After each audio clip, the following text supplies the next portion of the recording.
The text arrived at 6:47 a.m. on November 15th while I was reviewing my escape timeline for the 100th time. Emergency family meeting tonight. Thanksgiving planning. You're in charge again. Mom's message was followed by 17 more from various relatives, each adding their demands to my already impossible list.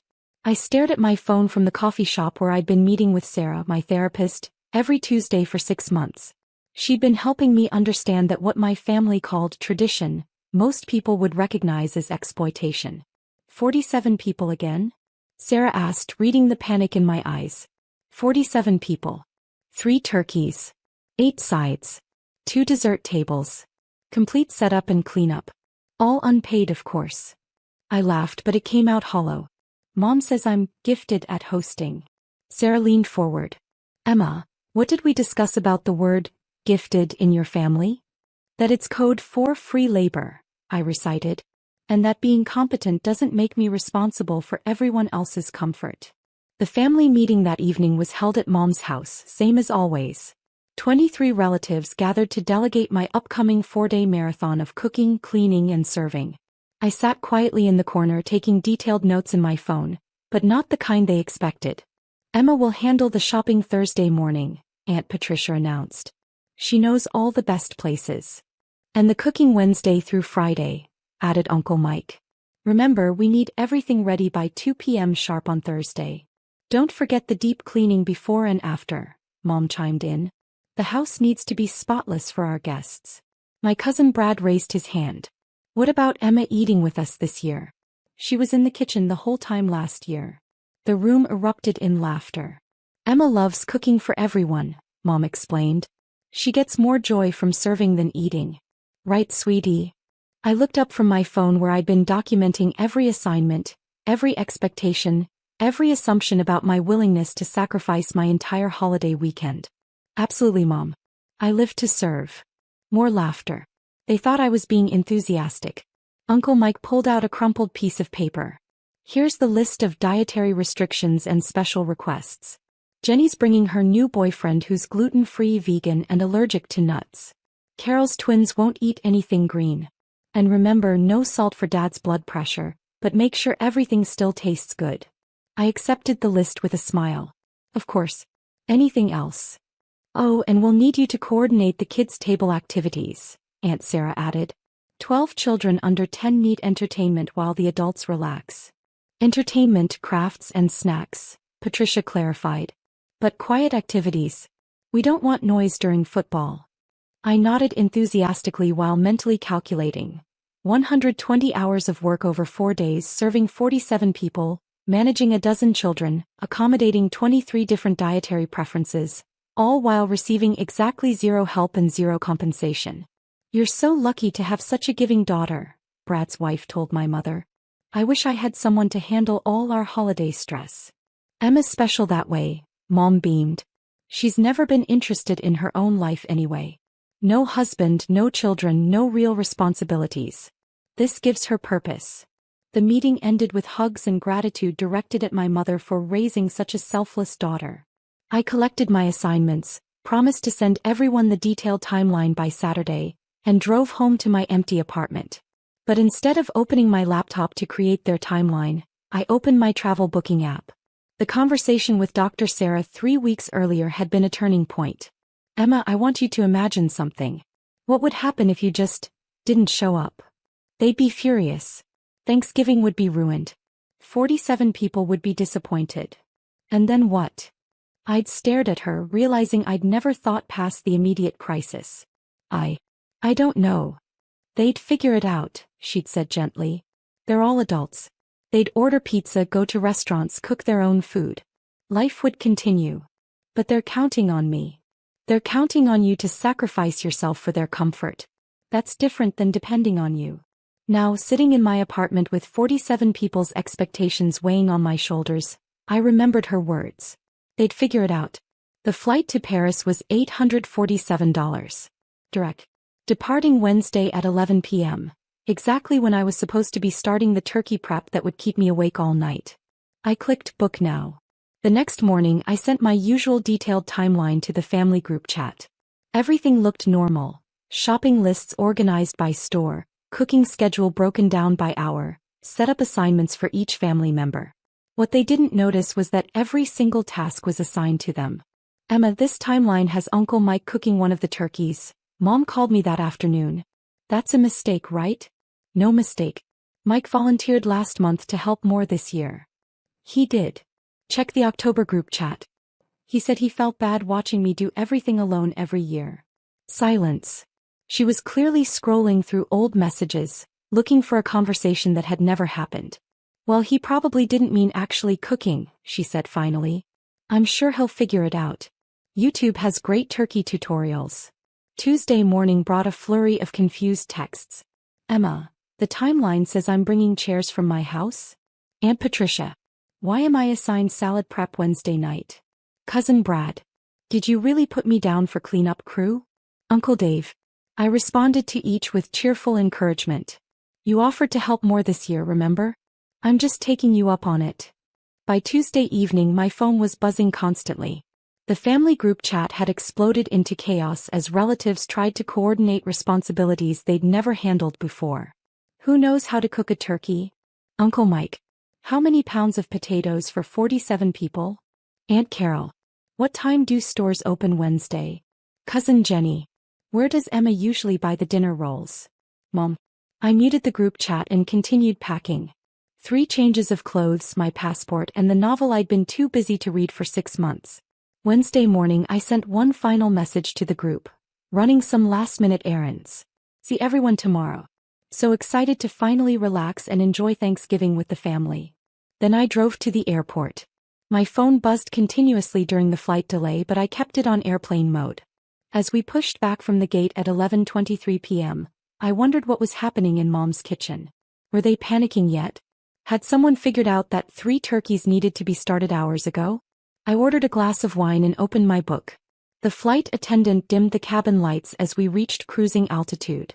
Below us, America disappeared into darkness.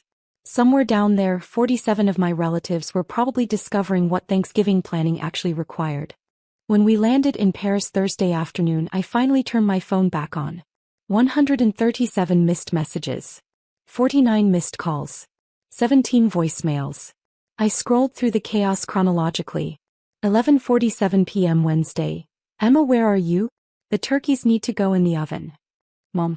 12:23 a.m. Thursday. Emma, call me now. Nothing is prepared. Mom. 1:15 a.m. The turkeys are frozen solid. How long do they take to thaw? Uncle Mike. 2:46 a.m. Emma, this isn't funny anymore. People are arriving in 12 hours. Aunt Patricia. 6:30 a.m. Where the hell are you? Dad. 8:15 a.m. Emma's car isn't at her apartment. Something's wrong. Brad.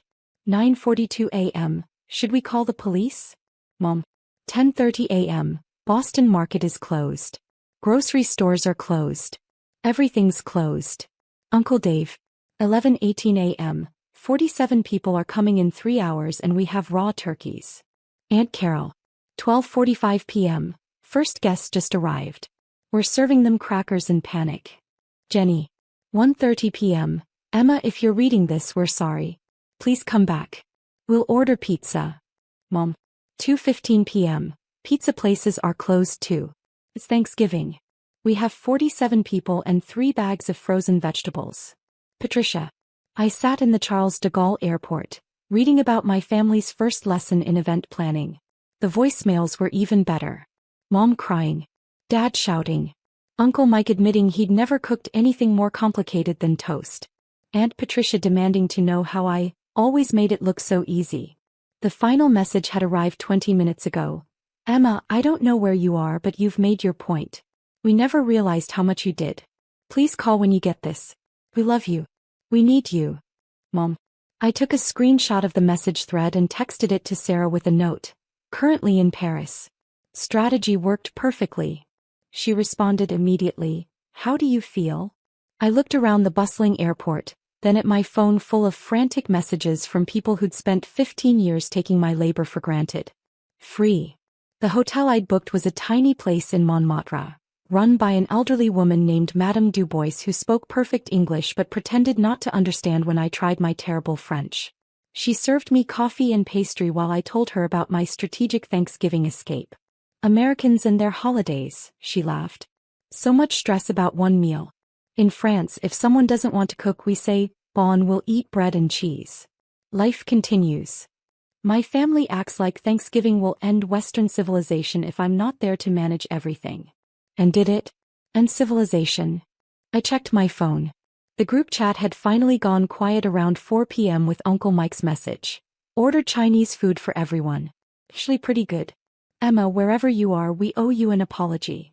Apparently they survived on Chinese takeout, I told Madame Dubois. Magnifique. Problem solved. You are free to enjoy Paris.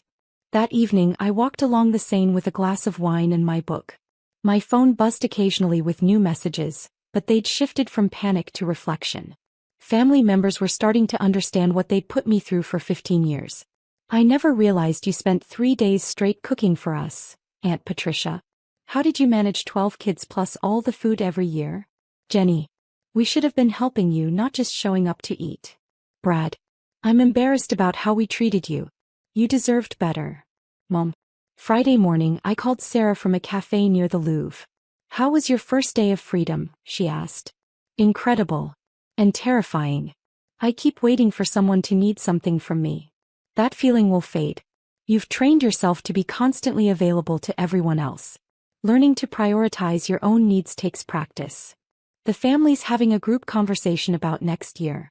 They want to rotate hosting duties and create actual committees for food, setup, and cleanup. How does that make you feel? I watched Parisians walking past the cafe, living their lives without managing anyone else's comfort. Proud of them for learning. And angry that it took abandoning them for them to respect my time. Both feelings are valid. They want me to call them. To talk things through, and plan a better system for Christmas. What do you want? I'd been asking myself that question all morning. For 32 years my wants had been irrelevant. Family needs came first. Now suddenly I had permission to consider my own preferences. I want to finish my vacation. I want to come home to boundaries that stick. And I want them to prove they can manage a holiday without me before I agree to participate again. Those sound like healthy goals. I'm scared they'll go back to the old patterns once I'm home. They might try. That's why you need to be prepared to leave again if necessary. Saturday afternoon I video called my family from my hotel room. All 23 relatives had gathered at Mom's house for what they called a family accountability meeting. Emma, we're sorry, Mom began. We took advantage of your kindness for years without realizing it. We want to do better, Uncle Mike added. We've created committees for Christmas. Food, decorations, cleanup, kids' activities. Everyone has assignments. And we're hiring a cleaning service, Aunt Patricia announced.